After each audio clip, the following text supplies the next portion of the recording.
द्वितीय श्रीक्षेत्र गड़माण तीर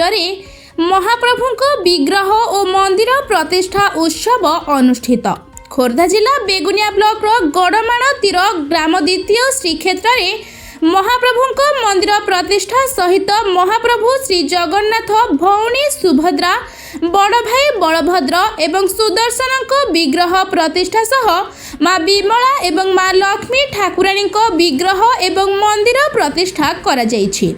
एथिसहित महाप्रभु 24 प्रकार बेशभक्त एवं श्रद्धालु मानक आनंदित करिछि। एथिसहित आनंद बजार रे हजार हजार भक्तों को मांगणा प्रसाद सेवन सहित टंक तोराणी बंटन करा जायछि। ग्रामर विज्ञ व्यक्ति माने मतानुसारे जेतेबेले मोगल माने श्रीमंदिर उपरे आक्रमण करथिले सेही समय रे गड़माण तीर पाइक ग्राम थिबारु महाप्रभुंको ब्रह्म को आनी गड़माण तीर ग्रामर एक पत्थर काटी ब्रह्म को पाताली करा जायथिला।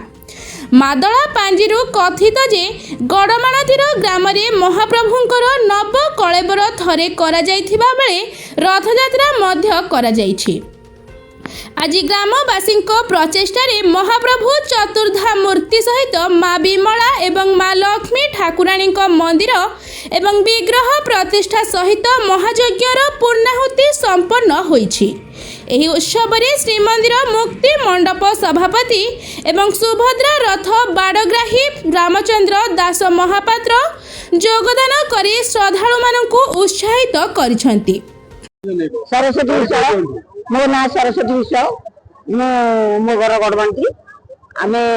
बहुत दिन माने 2014 मसीह स्वप्न देखी आम गाँव गोटे मंदिर करी प्रथम तो जानू आम गाँव को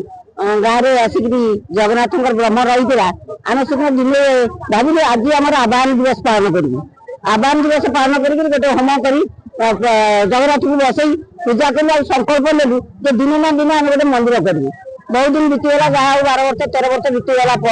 आम लोक मान बहुत बारपल्ली लोकर आम गाँ लोकर चाकर ये जो सहयोग आज मंदिर टी मुड़ी मारी पार्टी ठाकुर पाखे आम बसीलु जो कर्ता हो ठाकुर काम आज संपूर्ण होम बहुत खुशी हो आमर लोक समागम देखिकी आमर जो मंदिर टी बहुत सुंदर है कम रही है शीघ्र तरवर मंदिर तो सुंदर है तो 24 प्रकार भेषर जगन्नाथ 24 वर्ष तो कही बहुत सुंदर अच्छी जेहेतु आम गाँव के आनंद भवन मागणा प्रसाद है 24 वर्ष एमती सुजोग आम मिले बोली आम कहीं चिंता करूँ जहाँ प्रभुंर जगन्नाथ जमी आम प्राय 25 मसीह आम डिक्लेयर कर मे मास अक्षय तृतीया बेलू आम ठाकुर प्रतिष्ठा करूँ कि जगन्नाथ दया है आम जो सब केवे मंदिर हम भगवान जो जगन्नाथ चाहिए जे लीला क्षेत्र को आसे से आम सचेष्टा कले भी पारा नहीं तो जाओ जगन्नाथ इच्छा जब पूर्ण हम आम मंदिर को पुरी मंदिर को गले भी जगन्नाथ को अभिमान कहूँ प्रभु तुम कौ दिन लिया तुम जब लिया न कर तब आम तुम सारे कथा हबनी अभिमान कहूँ जे प्रभु आपन तो जाइए रही केवे गड़माणी लीला करेंगे आम से लीला को अपेक्षा करते जिते प्रभु जे आम पाखक आसवे आम गाँव में लीला करेंगे लीला क्षेत्र में लुचि थे गाँव में आम कचेरी बारी जो फालुपूर्ण आगे किंबदंती अच्छी बड़दाण्ड अच्छी चंदन पोखरी अच्छी जेहतु सब अच्छी निश्चित ठाकुर थे कहीं को विश्वास करें जेहतु जगन्नाथ पांडुलिपि अच्छी चल गोटे प्रभुकर यही गाँव में जन्म यही गाँव में पाठ पढ़ी यही गाँव में धूଳି माटी पानी पवन में बढ़ी यहाँ पर प्रशासनिक सभा राज्य बाहर भी जाइए यही गाँव में मोर जन्म बर्तमान आज जो आप जगन्नाथ मंदिर प्रतिष्ठान विग्रह प्रतिष्ठा सहित मंदिर प्रतिष्ठा कराई तो निश्चित विवरण देखिए। जगन्नाथ महाप्रभु अनेक जगार स्वयं लीला कर 1622 ख्रीष्टाब्द लगातार से समय जगन्नाथ मंदिर उपरे जगन मानकर आक्रमण विदेशी मानक आक्रमण होता महाप्रभु को से समय आज पर्यंत महाप्रभु का विग्रह केवे केवे महाप्रभु को ब्रह्म पदार्थ को सर्वमोट 22 थर जगन्नाथ मंदिर से मंदिर बाहर को आना जाइଥିଲା। से 22 थर भितर द्वितीय श्रीक्षेत्र भाव महाप्रभु 1622 मसीह गरमाणीपुरी आसी निजे ब्रह्म पदार्थ से जो महाप्रभुंकर सेवक माने श्री अंगर सुरक्षा पाई महाप्रभुंकर प्रतिमा माने सही रही किंतु केवल ब्रह्म पदार्थ को आनी गरमाणीपुरी एक पाइक मानक व्यस्त भीतर रही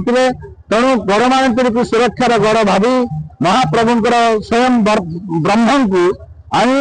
यही जो जगह आम मंदिर प्रतिष्ठा होती से जगह एक प्रस्तर ऊपर खोला महाप्रभु होते ये माटी ब्रह्म संलग्न माटी ये माटी ऐतिहासिक माटी ये माटी पवित्र माटी ये माटी महाप्रभु जो आज धन्य हो महाप्रभु को 1622 मसीह गड़माणीपुर दीर्घ 2 वर्ष अधिक समय थे आज को 404 वर्ष पूर्व महाप्रभु श्री जगन्नाथ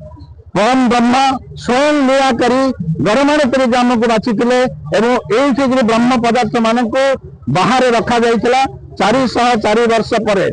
तापरे एठे गजपति महाराज आसिले गजपति महाराजा एठी नर भी करथिले एवं